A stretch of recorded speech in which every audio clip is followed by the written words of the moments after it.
It's coming down to the end of this season of 90 Day Fiance, before the 90 days, and as the Americans pack their bags to head home, there are still so many questions that need to be answered. Like, are Riley and Violet having a baby? Are Razvan and Amanda getting engaged? And could Gino look any more depressed? My God. So let's get into episode 15 of Before the 90 Days. Let's start with Riley and Violet, 'cause whoa. These two have done nothing but fight literally the whole time Riley was in Vietnam, so when it was time for him to head home, Violet was a little hesitant to be affectionate. Riley though? He's coming as close to saying those three little words as his "I love you" rule allows. And Violet, she doesn't exactly seem to reciprocate. Not a great end to a romantic trip. Remember Riley thought about proposing while he was in Vietnam?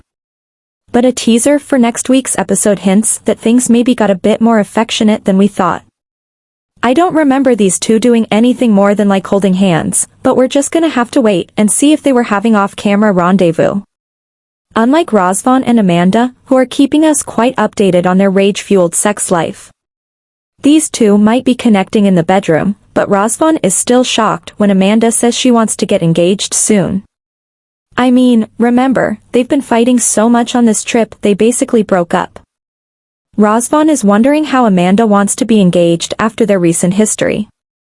That's a good question, Razvan, and for the answer we go to Jasmine and Gino. The couple broke up last week because Jasmine wanted to be a priority to Gino over his family, but you know these two, they can't stay away from each other.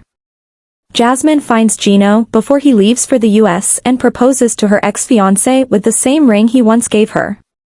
And listen to these beautiful words. These two are never gonna break up.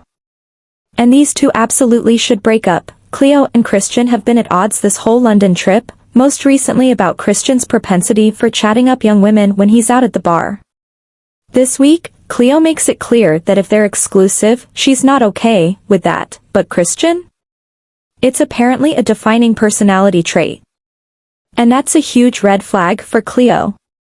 Speaking of red flags, we've got Statler and Dempsey, whose romantic castle getaway turns less than romantic when Statler says she doesn't want kids, despite Dempsey thinking she was open to it. And Dempsey agrees, she's packing her things. At least they got to stay at the castle first.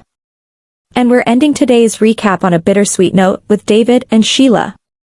The newly engaged couple breaks the news to Sheila's dad and son, and they're both so excited. It's so cute until it's time for David to go home, and that's when I started to get all weepy. We've seen the show, we know how iffy the K-1 visa is, and Sheila and David are devastated to be separated for God knows how long.